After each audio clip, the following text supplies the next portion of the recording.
La ansiedad es un conflicto serio, profundo y a veces muy duro de resolver para quienes la padecen. No se trata de un cuento chino. Tampoco es solamente una herramienta que ocupa la gente para aparecer como un enfermo. Es algo auténtico, algo verdadero y algo que hoy quiero reflexionar contigo, incluso compartirte un poco de mi experiencia personal porque la he vivido y también darte herramientas para que puedas atravesarla de una manera mucho más fluida y feliz. Bienvenidos todos a este podcast.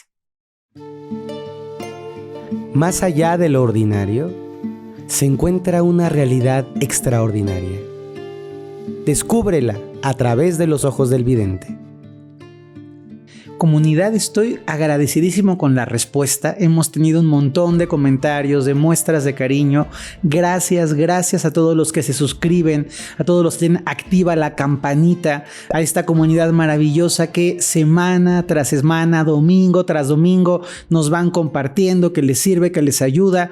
Tocamos de todos los temas que vayan enfocados en el crecimiento humano y hoy vamos a hablar de ansiedad. Y quiero decirles que en particular voy a enfocarme a la ansiedad en la gente joven, en cómo estamos viviendo dentro del mundo con tanto movimiento, con tanta tecnología, con tanta revolución. Quiero comenzar describiendo para quienes nunca han vivido la ansiedad, ¿qué es la ansiedad? Y he de decirles que yo he padecido ansiedad. Particularmente hace ya muchos años, unos 12 o 14 años quizá, haciendo un viaje fuera de México, tuve un ataque de pánico, tuve una crisis de ansiedad. Fue muy difícil para mí manejarla porque no podía regresar. Había ido en un viaje a Francia a visitar el santuario de Lourdes, al llamado de la Virgen, que es una figura muy importante para mí, la Virgencita de Lourdes, y había ido en unos vuelos que se llaman vuelos sujetos a disponibilidad, que son unos vuelos que te salen mucho más baratos, pero que solo te puedes subir al avión si la gente no va o si alguien falta, entonces ya te toca tu boleto, no lo llevas tan fijo. Y resulta que yo tuve una serie de circunstancias duras estando en Francia, de circunstancias energéticas, de ataques psíquicos que fueron bastante fuertes para mí. Y cuando regresé a París y me fui al aeropuerto y llego al aeropuerto, veo una cantidad de gente tremenda porque habían cancelado vuelos y me dicen que no hay vuelo para que yo me regrese, ni ese día, ni al día siguiente, ni al próximo día. Y siendo yo una persona bastante tranquila, era más joven, pero sereno, tranquilo, meditando, de pronto empiezo a sentir que no me puedo regresar a mi casa. Me empieza a entrar el deseo profundo de ya me quiero regresar, me urge regresar, me tengo que regresar. Comienzo a sentir una opresión en el pecho, ganas de llorar, el cuerpo frío, helado, la cabeza a mil. Quería tomar agua, a la señorita del mostrador le decía, por favor, déjeme subir, como si fuera un niño y como si fuera decisión de la señorita. Es que ¿qué tengo que hacer? Entonces entré en una crisis terrible. Estaba yo solo en ese viaje, que necesitaba resolverlo de alguna manera. No estaba pensando con claridad. Me senté en una salita de espera del aeropuerto del Charles de Gaulle. Estaba sentado ahí, entonces sentía como mi cuerpo estaba como en una temblorina horrible. Yo con mi maleta, y les puedo decir que en un periodo de unas cuantas horas que me duró, me sentía como si fuera un niño huérfano, abandonado, tirado en el mundo, solo, sin una capacidad de resolver nada, con muchísimo miedo. Me empezó a dar miedo no poderme regresar nunca. Empecé a tener unos pensamientos absolutamente paranoicos de entonces ya nunca voy a regresar y qué tal que me pasa algo aquí y dónde voy a dormir y ya no, eso era real, que no tenía dinero, pero dónde voy a tener dinero y no voy a poder comer. Y ver a la gente, había mucha gente esperando vuelos. Yo veía a la gente y me entraba miedo de la gente y entonces tengo que casi luchar por mi sillita porque entonces no me voy a poder sentar aquí. Luego en la crisis de ansiedad me levanté, trataba de caminar, me puse como un poco obsesivo caminando en el aeropuerto con uno de estos carritos a buscar una solución. Entonces empecé a llamar a México, preocupé a mi familia. Afortunadamente, y lo tengo que decir, mi mamá me respondió. Obviamente son muchas horas de diferencia. Le dije a mamá, me siento muy mal, me tengo que regresar a México ya porque siento que si no me va a pasar algo, o sea, horrible. Y mi mamá, a quien le agradezco su apoyo, me dijo, este es mi número de tarjeta de crédito. Yo no tenía tarjeta de crédito y lo que cueste, haz lo que sea, regrésate y luego vemos cómo me lo pagas, ¿no? Y para mí eso fue como... Entonces de ahí me traté de serenar, empecé a tratar de hablar con las sobrecargos. Yo hablo muy poquito francés, pero algo hablo de francés. No podía hablar con ellas, no podía hablar en inglés, no podía hablar en español. O sea, de verdad, quiero decirles que se los platico porque lo he experimentado en mi cuerpo. Fue la crisis más fea que he tenido. Me duró, yo creo que unas 5 o 6 horas. Finalmente pude conseguir un boleto de otro precio más elevado para subirme. Me subí al avión empapado en sudor, con muchísimo frío. Estaba formado en la fila del avión, el primero, antes de que empezaran a abordar. Tenía miedo de que ya estando en la puerta no me pudiera subir al avión. Era ingobernable mi pensamiento. Tocaba mi pasaporte, tenía miedo de perder el pasaporte, revisaba la sala donde estaba el vuelo y ya había volado muchas veces para ese momento. Entonces, es algo de verdad muy descontrolado. Eso es algo muy descontrolado. Es como si tú no fueras tú con el ataque de ansiedad. Recuerdo en ese viaje que había unos músicos y entonces a un señor que traía una guitarra en una identificación proyectiva, me le acerqué y le dije: usted es músico como mi papá, ¿me puede subir al avión? Y el señor me veía con cara de ¿cómo que te voy a subir al avión? Pues súbete, ¿no? Entonces yo tocaba su guitarra para que no se fuera a avanzar. Unas cosas de verdad muy locas. Lo platico con humildad porque tienen que saber que detrás de cada persona hay una historia y que a veces me parece todavía más lindo cuando hablamos de un tema que hemos experimentado. Yo no estoy aquí dando charlas de espiritualidad y de crecimiento humano porque he tenido una vida limpia y perfecta. Al contrario, he vivido abusos, abandonos, fracturas, quiebras, crisis, momentos económicos dificilísimos, enfermedades, muertes, divorcio de mis papás, violencia en casa. He vivido temas de adicción muy cercanos a mi entorno. He tenido situación de pobreza extrema, he tenido situación de calle en algún momento, poquitos días de mi vida. Entonces, he vivido las cosas y he tenido ataques de pánico, rupturas de corazón, perrillas en los ojos, caída de cabello, grasa en el pelo, caspa. O sea, esto quiero contar. Soy un ser humano con todas las experiencias que me permiten hoy hablarte a ti desde el cuidado, desde el cariño. Esta experiencia, cuando me subí al avión, estaba tan agobiado, estaba hiperventilado, respiraba mucho más rápido. Te lo describo porque a veces tú ves a una persona con ansiedad y puedes decir: ay, qué exageración, pero no te imaginas el infierno que la persona está viviendo adentro. Y seguramente tú te acercas y le dices: respira, cálmate. Yo ya enseñaba meditación y estaba tan asustado, se siente como si hubiera un dique de concreto en el pecho que no podía inhalar profundo y entonces hiperventilaba. Eso me generaba más alteración. Tenía miedo de que me fuera a dar un infarto. Y la historia, afortunadamente, gracias a una señorita sobrecargo que me vio muy mal en el vuelo, me subí al vuelo asustado, no podía subir mi maleta de mano a la parte de arriba, no quería soltar mis cosas, estaba con mi pasaporte. O sea, una cosa de verdad muy fea. Y agradezco a esa señorita que se me acercó y me dijo: joven, ¿se encuentra bien? Le dije: no, señorita, tengo miedo. Y muy amorosamente, y lo platico sin ni la aerolínea ni el nombre de la señorita, me dijo: esto no se puede hacer, pero yo traigo unas pastillas para dormir. ¿Quiere una? Sí, por favor. Me dio mi pastilla. Yo, que no bebo, me eché 2 vinitos en el avión y ¡pum! Ahí se me quitó la ansiedad. He tenido otros episodios, pero ese fue por mucho el peor. He atendido, cuando antes daba terapias, atendí gente con ataques de pánico generalizados y crisis de ansiedad. Recuerdo mucho la historia de un hombre, de un paciente mío que tendría 34 o 35 años y que le daban ataques de ansiedad, y yo acomodo la energía sobre la camilla. Cuando antes daba consulta, había una camilla, entonces yo trabajo energéticamente con la gente sobre la camilla. Este hombre se sube a la camilla, un hombre que a lo mejor medía 1,80, un hombre alto, delgado, joven, y de repente, cuando estoy tratándole de dar energía para bajarle la ansiedad, empieza a tener un pensamiento obsesivo y me dice: no me puedo bajar, si me bajo de la camilla me voy a morir, no puedo, o una cosa horrible. Entonces empieza a gritar este hombre: mamá, mamá. Su mamá estaba afuera: ayúdame. Entonces entró la mamá viendo, no había nada más que bajar las piernas de la camilla, pero el hombre estaba incapacitado de bajarse de la camilla. Atendí personas que en el coche les daban crisis de ansiedad y que de pronto en un puente puente o en una zona de la Ciudad de México ya no podían avanzar, se hiperventilaban, tenían que estacionar el coche. Una persona una vez se bajó corriendo de su coche pidiéndole a alguien que se subiera al coche para conducirlo. He estado en conciencia, en presencia, y ojo, tanto a la persona de la camilla como a la persona del coche, al paso del tiempo, con ejercicios y con trabajo, los fui acompañando a salir. Quiero decir, no solamente sé la enfermedad, también tengo idea clara de cómo hay caminitos para salir de ella. Bueno, no les quiero contar más historias de terror, solo les quiero explicar. La ansiedad es un proceso que se va recirculando, que se va retroalimentando.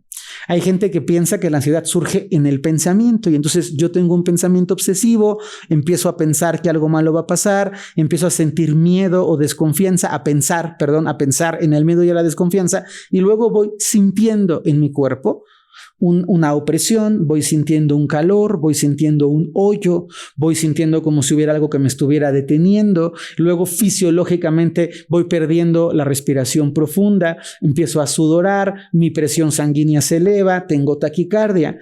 Y hay gente que dice, es el pensamiento, hay otros que dicen, no, son las emociones, es la sensación emotiva en el cuerpo, y otros que dicen, no, es la biología, el cuerpo, la segregación de hormonas, el cortisol se dispara a 50,000 por hora. Y yo lo que creo es que es todo, que a veces nos es muy fácil decirle a alguien que tiene ansiedad, piensa en otra cosa, no puede, no sabe cómo. Si alguien que me está escuchando ha vivido la ansiedad, entiende lo que le estoy diciendo, porque tú tienes toda la información, sabes la medicina, pero no puedes. Corporalmente, físicamente, hay una parálisis en la ansiedad. Mentalmente hay una obstrucción, está mi cabeza totalmente revuelta y emocionalmente hay mucho miedo, muchísimo miedo. La ansiedad se deriva siempre del no presente. ¿Cómo, Fer? Sí. La ansiedad tiene que ver con algo que viví en el pasado, a veces una experiencia del pasado que me impacta, que se genera como una especie de trauma, una herida, y un evento en el presente me detona esa herida. Por ejemplo, en las historias de terapia, una persona iba en su coche, iba en un coche, no manejando, iba de copiloto, se les descompone el coche en una carretera oscura, empiezan a tener miedo de que les pueda pasar algo y empieza a haber una psicosis, entonces suben las ventanas, gritan, se asustan, no les pasó nada, al otro día arrancaron y se fueron, al otro día fueron por ayuda y ya se fueron, ¿no? Pero esa experiencia del miedo que vivió se le quedó como grabada. Y de pronto en otro momento va circulando por otro lugar a otra hora del día en un entorno diferente y algo ocurre, se llama detonante o proceso gatillo, algo ocurre que le lleva al regreso a esa experiencia, aunque no tiene nada que ver más que el hecho de que va en el coche y se paraliza peor que en la primera experiencia. Entonces la ansiedad se puede dar por eventos pasados que dejaron una impronta y que nos impiden avanzar. Recuerden que esos eventos pasados van dejando heridas y esas heridas, cuando no se curan, no nos permiten avanzar. A toda la gente que quiera explorar no solamente sobre la ansiedad, sino sobre las heridas, les recuerdo que tenemos el curso precioso de Sanar las heridas de la infancia, que es maravilloso curso y que ahí ustedes pueden online meterse y entender las heridas que tuvimos en la infancia que van a repercutir en nuestra vida. Volviendo al tema de la ansiedad, esta impronta o esta herida que tú tienes se queda como grabada y luego en otro momento, en otro proceso, surge o brota. Otra manera donde la ansiedad está colocada en el pasado es con un recuerdo fragmentado y adherido. ¿Qué significa esto? Que a lo mejor tú de chiquito viste a tu papá jaloneando a tu mamá. Muy mal, pésimo, no se toca sin el consentimiento de nadie. No estoy para nada a favor del jaloneo, para nada, me parece muy mal. Pero tú adheriste al jaloneo que le pegó y a lo mejor no le pegó, la jaloneó, o adheriste al grito que la jaloneó y no la jaloneó, solo le gritó. Tu mente construye y eso se vuelve una experiencia traumática, una experiencia muy pesada, muy dura. Al vivir esa experiencia pesada y dura, tú la tienes metida en tu inconsciente, la tienes metida en lo que denominamos las improntas, que son como si fuera un gusano que se te pega, y en otro momento de la vida, cuando estás en la calle caminando con tus hijos 30 años después, ves a un hombre que se pone violento con su pareja en la calle y a ti, sin ser consciente, te detona esa herida vieja, te explota y te viene la ansiedad. Yo te preguntaría, ¿la ansiedad que te está dando es la ansiedad real de una madre de sus 3 hijos a los 30, 35 años o es el impacto que vivió la niña que fuiste cuando tu papá jaloneó o gritó o regañó a tu mamá o tu mamá a tu papá? Porque también hay mamás que regañan a los papás. En la vecindad donde yo vivía había una señora que le pegaba a su marido, para que sepan que también los hay, y el marido salía pidiendo auxilio porque la señora lo agarraba con un sartén a tarancazos por borrachín. Pero bueno, para que vean que también hay mujeres que le pegan a los señores, ¿no? Y está muy mal en todos los sentidos. Me parece que la violencia está mal, punto pelota, no importa si es contra un perro, contra un árbol, contra un niño, contra una mujer, contra un hombre, contra una sociedad, muy mal. Bueno, entonces puede ser por el pasado, y la ansiedad también tiene mucho peso en el futuro. Cuando tú vas construyendo películas, entonces, si salgo a la calle, ¿qué tal que si salgo a la calle, un germen de alguien que pase por ahí me toca, se me mete al cuerpo, me genera moho interno en los pulmones, me asfixio y termino gris y muerto en una banqueta? ¿Cómo? Sí, así te construyes una película. O es que qué tal que si tomo el avión se cae en el mar y se hunde y yo como Titanic trato de surgir, pero entonces viene un tiburón y me muerde. Y la cosa es, amigo, vas a volar a Aguascalientes, no hay mar. Ah, sí, pero puede ser que en mi película el avión se caiga en el océano, ¿no? Y entonces esto quiero que entendamos que no es algo racional. Lo toco con humor porque quiero que lo entendamos todos. Este podcast está para gente que tiene ansiedad y para gente que no tiene ansiedad, pero que puede ver personas a su alrededor o personas que puedan estar diciendo, híjole, estoy sintiendo algo como que no está caminando bien. Entonces, la ansiedad, lo importante es, se retroalimenta. Cuanto más piensas, más sientes. Cuanto más sientes, más respuesta biológica. Cuanto más respuesta biológica, más sientes. Cuanto más respuesta biológica, más piensas. Y se va volviendo un embudo terrible. Terrible, terrible, terrible, porque te va atrapando, atrapando, atrapando. Por otro lado, la ansiedad se genera en el pasado, cuando nosotros tenemos una experiencia traumática que nos impacta mucho y se detona por un evento en el presente, o ocurre en el futuro, cuando yo proyecto mi energía hacia adelante y en ese hacia adelante construyo o co-creo o recreo episodios traumáticos, asquerosos, terribles, a veces absurdos, pero que me generan ansiedad. Y esta ansiedad, cuando ya entró en mi cuerpo, tengo que aprender primero a detenerla, luego a bajarla y finalmente a erradicarla. Y eso es sobre lo que vamos a hablar. Primero, hay que parar la ansiedad. Si tú tienes una ansiedad, yo lo que les sugiero es que pongan un número. Estoy ansioso 3, estoy ansioso 5, estoy ansioso 8. Hay gente que además quiero muchísimo que me ha dicho, Fer, del 1 al 10 estoy ansioso 5,000. De verdad, no están exagerando. No puedo, Fer, en este momento me voy a morir. Es que siento que se me va a parar el corazón. Y claro, cuanto más sientes que se va a parar el corazón, más rápido respiras. Y cuanto más rápido respiras, más hiperventilas. Y cuanto más te tensas, más cortisol. Y cuanto más cortisol, más pensamiento. Y cuanto más pensamiento, más miedo y más el dolor y tus hijos y ya ves el velorio. O sea, se vuelve una cosa tremenda. Entonces, nosotros tenemos que aplicar el proceso contra la ansiedad desde 3 frentes diferentes. Y aquí voy a hacer una pausa muy correcta y muy puntual. Este podcast tiene el propósito de ayudarte, de servirte, de informarte, pero por favor, si tú estás viviendo ansiedad, pide ayuda, ve a una terapia. Hay ansiedades que se pueden trabajar con la respiración, con la meditación, les voy a enseñar unos ejercicios, pero hay otros niveles en donde no se puede y donde tenemos que tener la humildad de decir, no estoy pudiendo y quiero la ayuda de un experto. Y cuando digo un experto, es un experto, no tu tía que tomó por correspondencia un curso de medicina naturópata alternativa pleyadiana _Reiki Master, que lleva 2 días haciéndolo y que te va a dar un té de tila. Por favor, seamos responsables. El té de tila, de todo lo que dije, el único que creo es en el té de tila. No, en el Reiki también. Entonces es muy importante que entendamos que a veces hay que buscar la ayuda de un profesional. Segundo, si tú eres un familiar de alguien que está viviendo ansiedad, te pido por favor que escuches otra vez el podcast y que seas compasivo. ¿Qué significa compasivo? Tú no puedes saber lo que estás sintiendo porque tú no estás en su carne, pero puedes decir, no sé lo que estás sintiendo, pero debe de ser muy feo. Y si esa persona está sintiendo feo y yo estoy diciéndole, ya levántate, ándale, no te hagas el dramático, párate, le estoy haciendo daño y estoy alimentando la ansiedad. Entonces, ser compasivo es, me acerco a ti, te ayudo con algo, quieres que te ayude a levantarte, o, que esto sí les voy a enseñar, vamos a respirar. Porque, les decía, para trabajar contra la ansiedad vamos a tocar 3 frentes: el mental, el emocional y el energético, ¿de acuerdo? Y en el frente energético lo que tenemos que hacer es alinearnos, procurar estar en centro. ¿Cómo lo vamos a hacer? Ocupando una herramienta que es la respiración.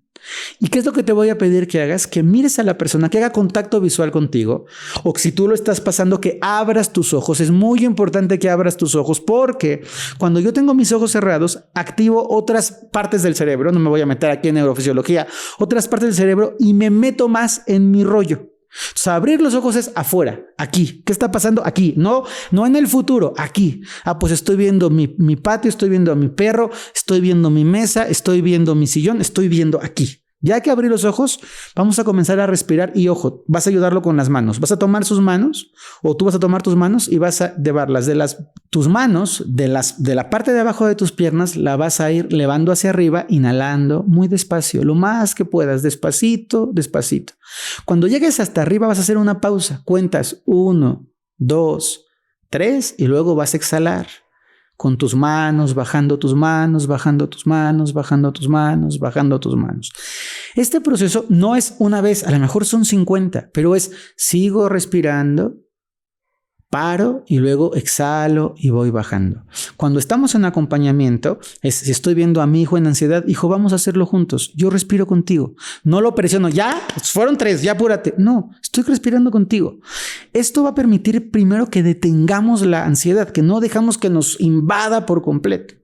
Otra cosa importante es traer la atención al presente. Entonces, por ejemplo, cuando yo estoy respirando, poder decir, aquí y ahora, yo estoy levantando mis manos.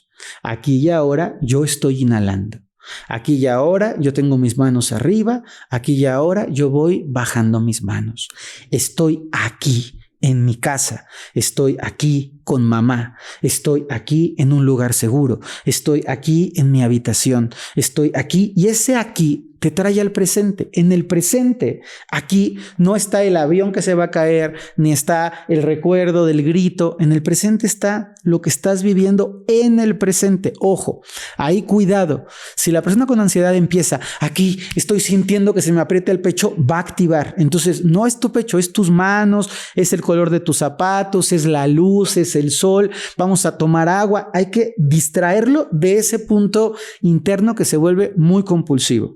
Esto puede ayudar muchísimo. Entonces puedo combinar la respiración con la atención en el presente. Y luego otra cosa que es muy ayudadora, que puede cooperar mucho con el proceso, es la parte sensorial. Entonces, por ejemplo, oye, ¿te gusta el helado? Sí.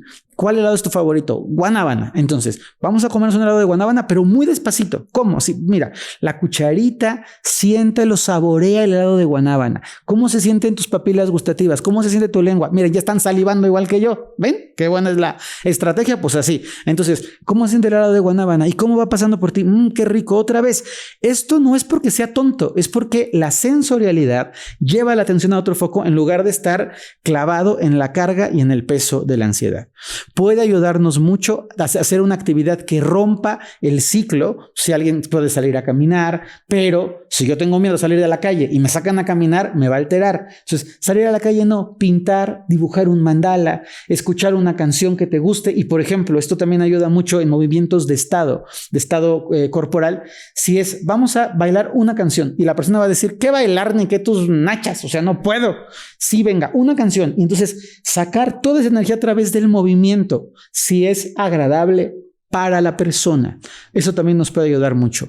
Otra cosa importante, útil, es poder distraer la atención sobre una charla, una película, algo que lo saque fuera. Pero tu trabajo es, si yo estoy viendo la película y empiezo a ir adentro, aunque esté con los ojos abiertos, a ir adentro de mí, estoy sintiendo la película. Obviamente, si la persona le tiene miedo a un avión y tú le pones la película de los supervivientes de los Andes, te doy un ladrillazo a ti por acomedido. O sea, hay que entender, si es una persona que le tiene miedo a la violencia y le pones una película de violencia, ponle una película divertida, una película boba, una película simpática, sácalo.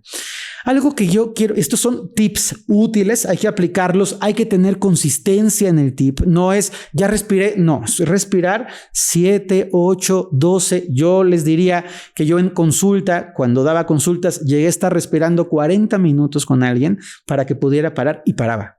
Y yo en consulta tenía muchas herramientas de este tipo de te acompaño, te escucho, no me desespero, no te regaño, no te ofendo, no digo, ay, qué cansado es. O sea, estoy contigo, si te estoy ayudando, o a ti mismo interiormente, ¿no? Importante cambiar tu postura corporal. Si estás teniendo un ataque de ansiedad y estás sentado y estás con tu ansiedad, párate.